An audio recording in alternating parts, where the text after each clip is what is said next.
Ẹ̀yin ènìyàn wa, ìròyìn ayọ̀ ti dé. Ìròyìn ayọ̀ la mú wá fún wa yìí o. Ọ̀kín bisikíìtì ti padà dé.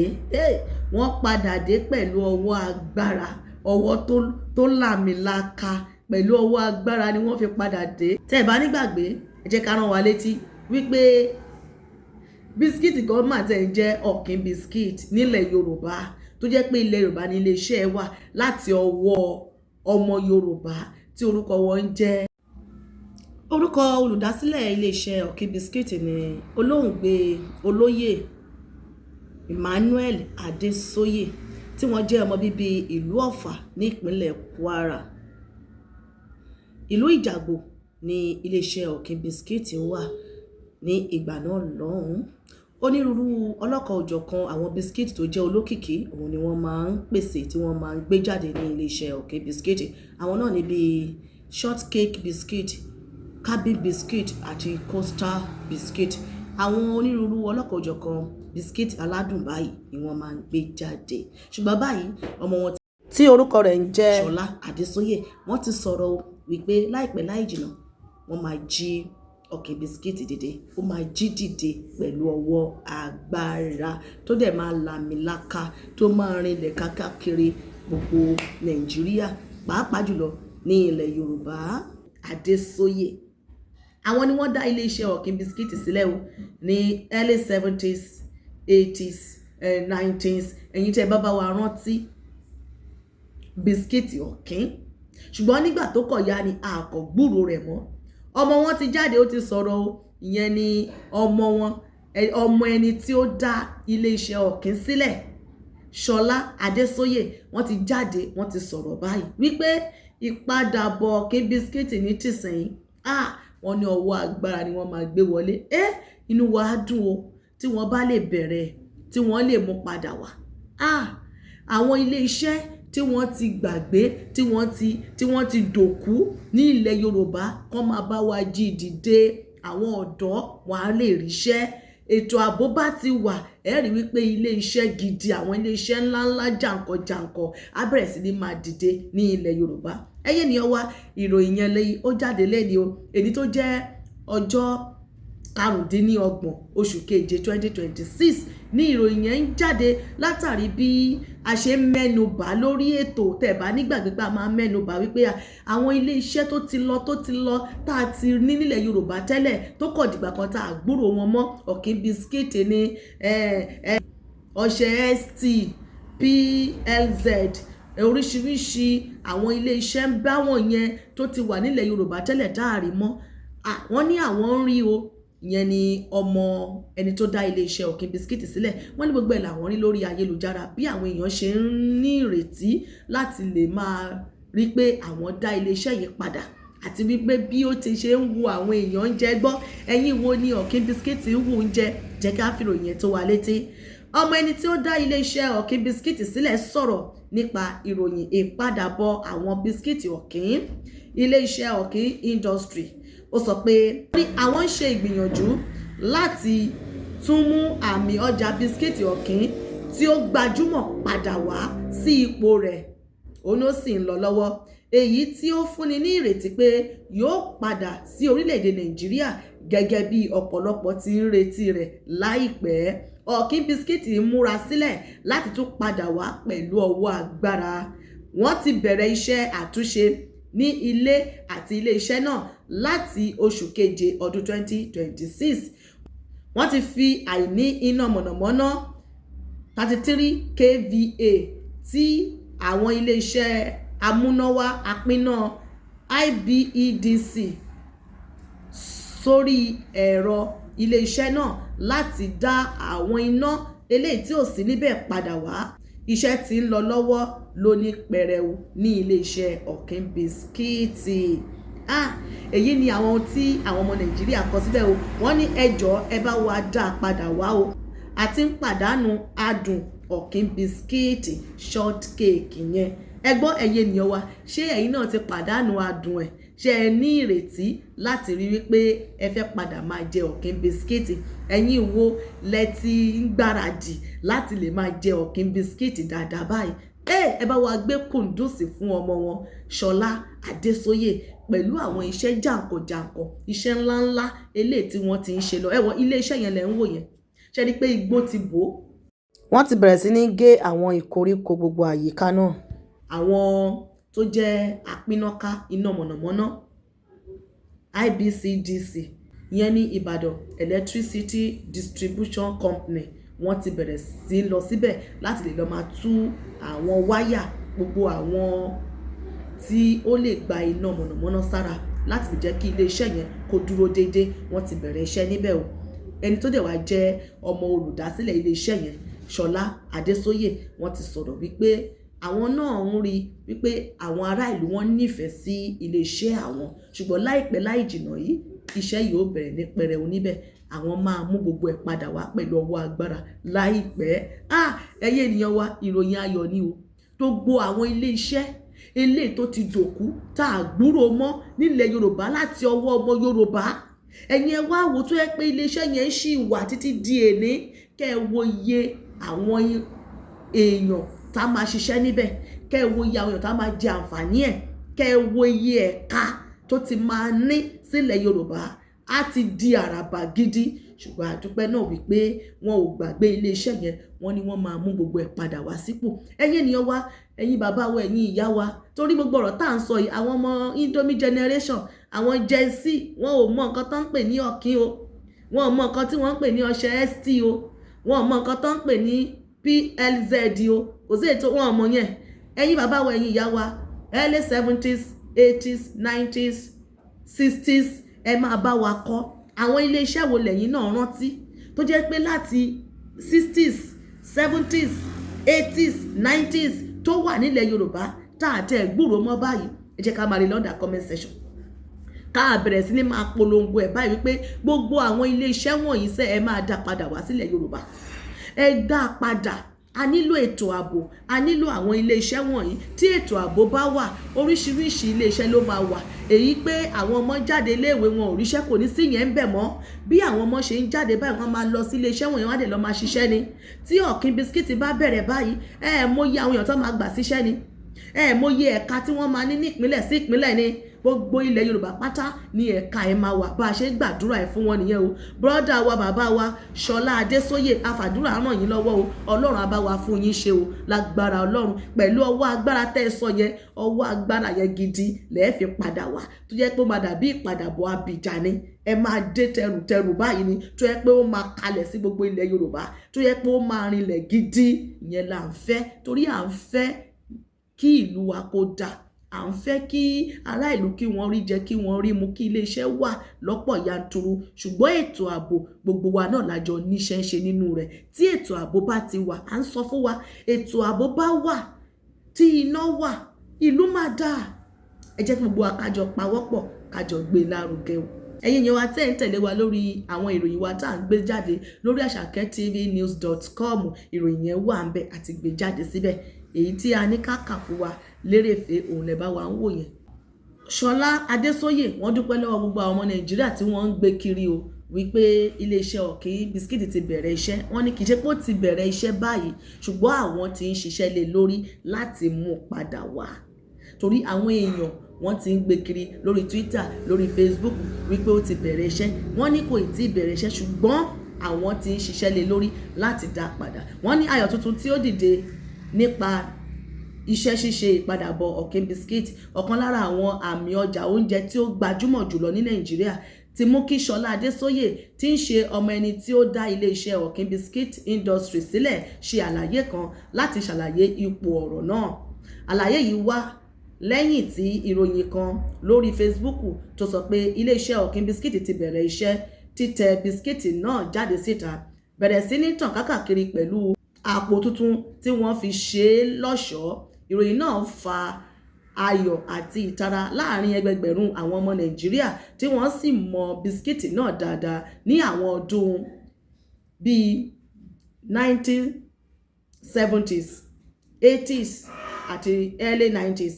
Nígbà tí wọ́n ń fèsì sí àwọn ọ̀rọ̀ àròsọ wọ̀nyí Adésóyè dúpẹ́ lọ́wọ́ ọmọ Nàìjíríà fún ìtara tí wọ́n fi hàn, ṣùgbọ́n ó kìlọ̀ pé iléeṣẹ́ náà kò tí ì kéde pé àwọn ti bẹ̀rẹ̀ iṣẹ́ títẹ ọjà náà jáde, ṣùgbọ́n àwọn ti ń gbìyànjú láti rí wípé àwọn mú ipò ọ̀kín bisikíìtì padà sípò pẹ̀lú ọwọ́ agbára láìpẹ́. Ìròyìn ayọ̀ gidi ni ẹ̀yin ènìyàn wa.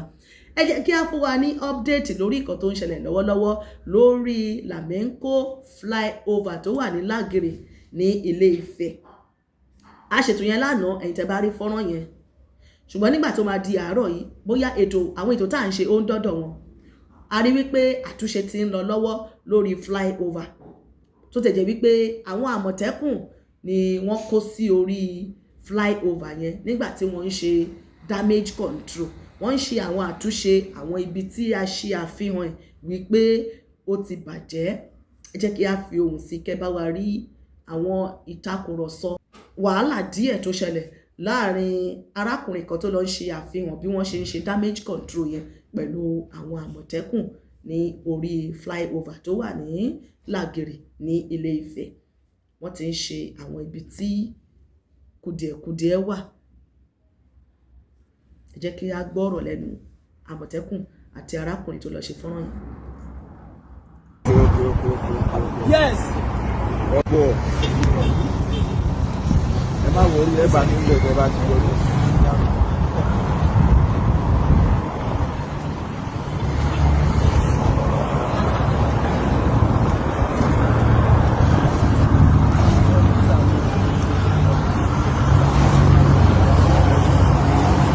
There is no point in making unnecessary noise about this.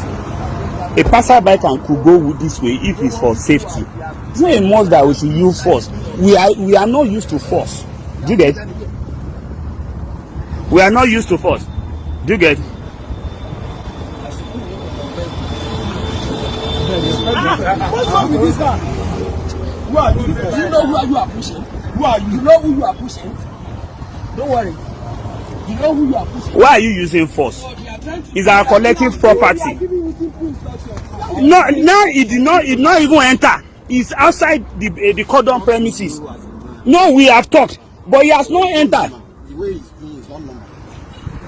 Not normal. Enough of this. Us British use force on us. That is why we are where we are. So these are the people they put on the bridge here. Already commissioned road in less than a month ago. Although they are trying to do certain damage control, and they don't want people who they have deceived that they have built tangible or standard road for. They have put them here. You pushing me? Now you move away from our fight, please. I should move away from your vehicle. Okay. I beg you. Move away. Move away from you. Who are you? Do you know who you are pushing? Who are you? You know who you are pushing? Don't worry. You know who you are pushing? Why are you using force? So they are trying to do damage control We are giving you simple instructions. on the bridge that is already collapsing. It's outside the cordon premises. You as a man. You see? We have talked. Ẹ̀yin ènìyàn wa, ṣé iná ẹ ti bá wa rí? Nígbà tá a máa ṣe fọ́nrán yẹn lánàá tá a ṣe live show, ẹ rí i pé a mẹ́nu bà wípé irú àwọn nǹkan báyìí ó léwu.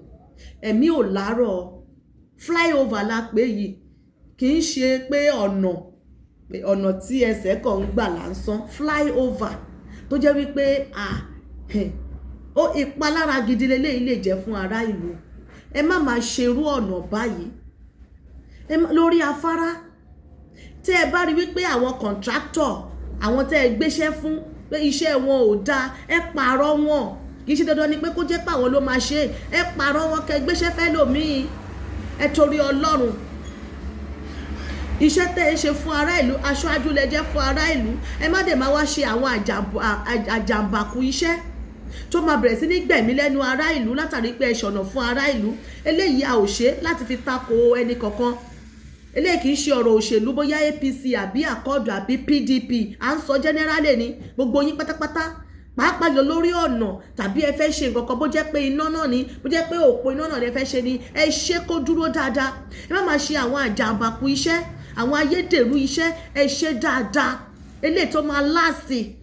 Ẹ má máa ṣe iṣẹ́ láti fi campaign. Ẹgbọ́n kan tí arákùnrin yẹn sọ. Arákùnrin yẹn sọ wípé wọ́n ti ń ṣe damage control náà lè bá wa wo fọ́nrán yẹn lọ́ọ̀kan. ṣùgbọ́n wọn ò jẹ́ kí arákùnrin yẹn kó súnmọ́ wọn. Àwọn àmọ̀tẹ́kùn àti mọ̀ bóyá àmọ̀tẹ́kùn ló ti ń ṣe ọ́dìlé, àwọn ni wọ́n ti ń ṣọ́ ọ̀nà báyìí, àmọ̀tẹ́kùn ni wọ́n kó síbẹ̀ tí wọ́n jẹ́ kí arákùnrin yẹn lè ṣe fọ́nrán bó ṣe wù. Àwọn kan bá wọ̀nyí ẹ bá wa máa yí padà o. Ayé ti lajú ju gbogbo ilé tẹ́ ń ṣe yìí lọ o. Àwọn orílẹ̀-èdè wọn ti go far. Àwọn contractor ẹ tẹ́ bá pé kò wọ́ọ̀kì ẹ lè kàn sí wa pé ká bá yín kó contractor wá. Nínú ìlú tá a wà yìí kí ni wọ́n kó wọn ṣe? A kó contractor wá fún yín tí wọ́n á ṣe ọ̀nà tí wọ́n á ṣe dáadáa. Ìwọ wá ní pé kẹ́ máa kó gbé ọ̀nà odidi ọ̀nà Ilé Ifẹ̀, odidi ọ̀nà Ilé Ifẹ̀ ilẹ̀ Oòdáyé níbi tí ojúmọ́ ti mọ́ wá. Òun lẹ wá ń ṣe tẹ́ ń ṣe àjàǹbàkú ẹ gbọ́ gbogbo ọmọ Ilé Ifẹ̀. Èrò káre Ilé Ifẹ̀. Ẹjọ́ Adeleke eléyìí a ò fẹ́rú eléyìí o. Kì í ṣe Ilé Ifẹ̀ nìkan o. Ẹ má sọ wípé Àṣàkẹ́ kí ló dé. Kì í ṣe Ilé Ifẹ̀ nìkan, gbogbo ilẹ̀ Yorùbá ni o. Kò sí ìlú tó deserve ọ̀nà dáadáa o. Torí gbogbo wa ẹ̀jẹ̀ kan náà ló ràn ní vein wa. Ẹ̀jẹ̀ kan lájọ ní. Àti Èkìtì àtọ̀ṣun àti Oǹdó àti Kwara àti Ogun State àti Lagos State àti Ìbàdàn àti Ọ̀yọ́ gbogbo ẹ̀ pátápátá lápapọ̀. Gbogbo èyí gọ́ọ̀nà ẹ̀ là ń bá wí. Ẹ bá ti gbéṣẹ́ fún wọn ẹ lọ́bẹ̀ ẹ inspect ẹ̀. Supervisor gbọ́dọ̀ wà lọ́tún lọ́sì tí wọ́n máa lọ tó yẹ pé àwọn tó ń ṣe yẹn gan wọ́n mọ̀ wípé àwọn kan ló wà tó dúró tì wọ́n lọ́rùn, àwọn gbọ́dọ̀ ṣiṣẹ́ yẹn dáadáa. Ṣùgbọ́n tó bá ti sí supervisor wọn ò ní ṣe dáadáa, wọ́n máa ṣàjàmbàkú iṣẹ́ síbẹ̀ náà ni. Ẹ̀dẹ̀ máa owó tó bá ti àwọ́ọ̀dù ẹ jẹ́ kí owó yẹn kó máa wá direct, kì í ṣe pé kẹ́ á máa wá gé kẹ́ ti gé 90% kẹ́ gé sí 50% fún wọn. Gbogbo àwọn nǹkan wọ̀nyí kò ní jẹ́ kí iṣẹ́ kó dáa. Ẹ̀yin yẹn wá ẹ wo ẹ̀yin tí ọmọ yín ń gba admission táwọn ọmọ yín ń lọ sílé ìwé, fọ́nrán tá a lò lánàá àbọ̀ ni àti mú wá fún wa lódindi bí àṣírí ṣe tú ní Badagry ní 3-bedroom flat tí wọ́n ní wọ́n fi ṣe university. Imagine 3-bedroom flat wọ́n fi ṣe university. Wọ́n dẹ̀ kó àwọn ọmọ mẹ́rìndínláàádọ́fà wọ́n kó wọn síbẹ̀ gẹ́gẹ́ bí student. 106 student wọ́n dẹ̀ gba 1.5 million lọ́wọ́ wọn. Ẹ jẹ́ kí a gbọ́ nǹkan tó ṣẹlẹ̀ nínú fọ́nrán yìí. Ẹ jọ̀ọ́ jẹ́ ká kíyèsára o. Àwọn scammer ti wà káàkiri o. Wọ́n ní wọ́n kó wọn lọ sókè òkun láti lọ ka ẹ̀kọ́ wọn pẹ̀lú 1.5 million. Elédùmarè ṣàánú fún wa. How much have you paid for the school? Huh? 4.3. But me.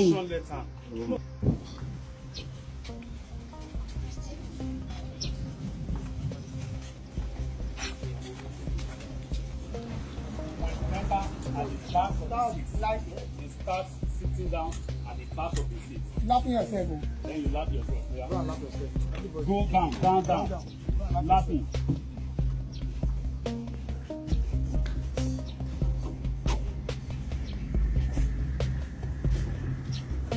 Lap yourself.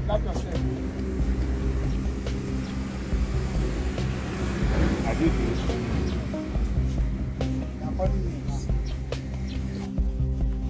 Lapping, oh.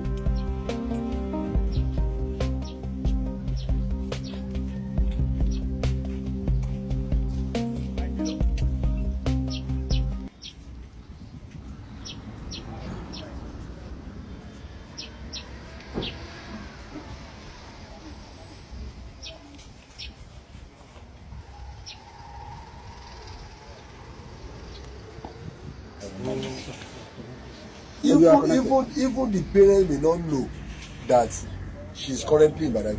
Where is your dad? Where is he beside?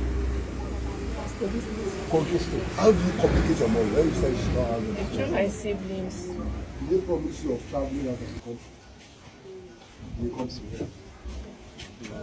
I hear this on some intelligent information we gather about some syndicates living in this compound. People have been monitoring them that we have some number of people here who don't know what they are really doing, and the community are not really comfortable. So we are becoming in the night, in the day, but you don't used to see them. You know, sometimes they come here, sometimes they disappear. But this morning around 4 a.m. we have been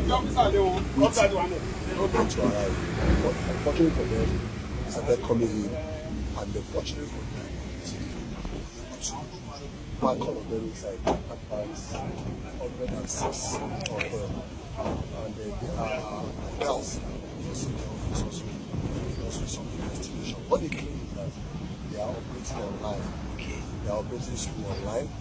They are operating business online. All these businesses, they even claim that they don't see the products. They are being operated online. So all this one give us kind of suspicious of their operations. So that's the reason why these ones are victims. The suspects are already in our custody.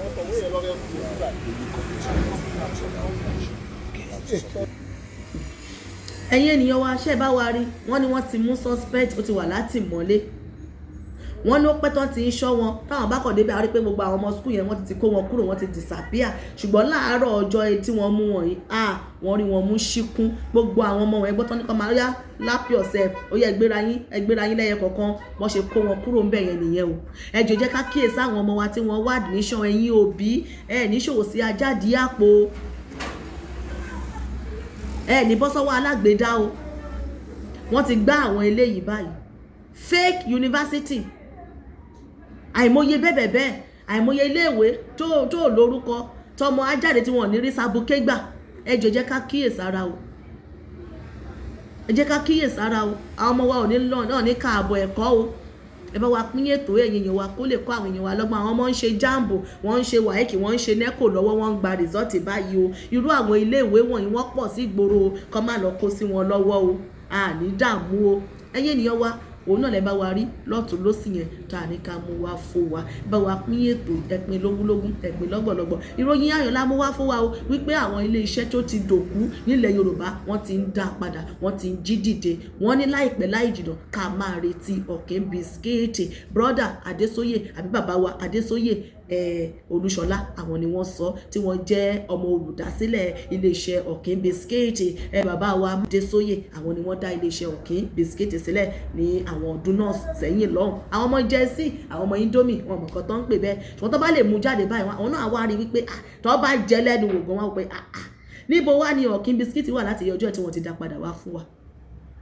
ẹ̀yin bàbá wa ẹ̀yin ìyá wa ẹ bá wa máa kọ àwọn orúkọ ilé iṣẹ́ ńláńláńlá eléyìí tó ti wà nílẹ̀ Yorùbá tẹ́lẹ̀ rí tó yẹ pé àtẹ̀wá gbùrú ẹ̀ mọ́ ẹ bá wa máa kọ sọ́ndà comment section kí àwọn ọmọ wa gọ́tẹ̀ lè máa rí wípé ìgbà wo ni wọ́n ṣe irú ilé iṣẹ́ yìí ìgbà wo ni wọ́n ṣe rí láti ọdún wo gbogbo ẹ̀ ló máa padà wá láìpẹ́ láì jìnnà ẹ máa bá wa ka ìròyìn wa ní orí asakettvnews.com tó gbogbo àwọn ìròyìn tá à ń gbé jáde ńbẹ̀ kì í ṣe gbogbo ẹ̀ la ní àǹfààní láti lè wá máa wá mẹ́nu bà lẹ́yọ kọ̀ọ̀kan tàbí láti wá máa wá jókòó ṣètò lé lórí ìmíì wà a máa gbé jáde àní lè mẹ́nu bà torí pé ìròyìn pọ̀ tá à ń gbé jáde ẹ̀yin ẹ ṣáà máa bá wa kà á ẹ máa bá wa fi èròǹgbà yín sí abẹ́ fọ́nrán wa lórí ìkànnì wa Àṣàkẹ́ TV ìkànnì tuntun ní ẹ bá wa subscribe sórí YouTube channel wa àbí ṣé ẹ nífẹ̀ẹ́ sí àwọn ètò t'Àṣàkẹ́ mú wá fún wa ni ẹ̀yin bàbá wa ẹ̀yin ìyá wa a kí wa wípé àní dààmú o Elédùmarè á ràn wá lọ́wọ́ o a kí wa bẹ́ẹ̀ ṣe bá wa pín ètò wa ọwọ́ tẹ́ fi ń pín yẹn ẹ ò ní fi gbọ́mọ sí lẹ́tà ayọ̀ lẹ́tà oríire lẹ́ẹ̀ fi ọwọ́ yẹn gbà láṣẹ Ìdùmarè èmi náà ní tiyín nítòótọ́ Àṣàkẹ́ TV show ẹ máa bá wa pín ètò wa ká nípàdé ayọ̀ nípàdé wa bí oyin ire o ire kàǹkà láyọ̀ o.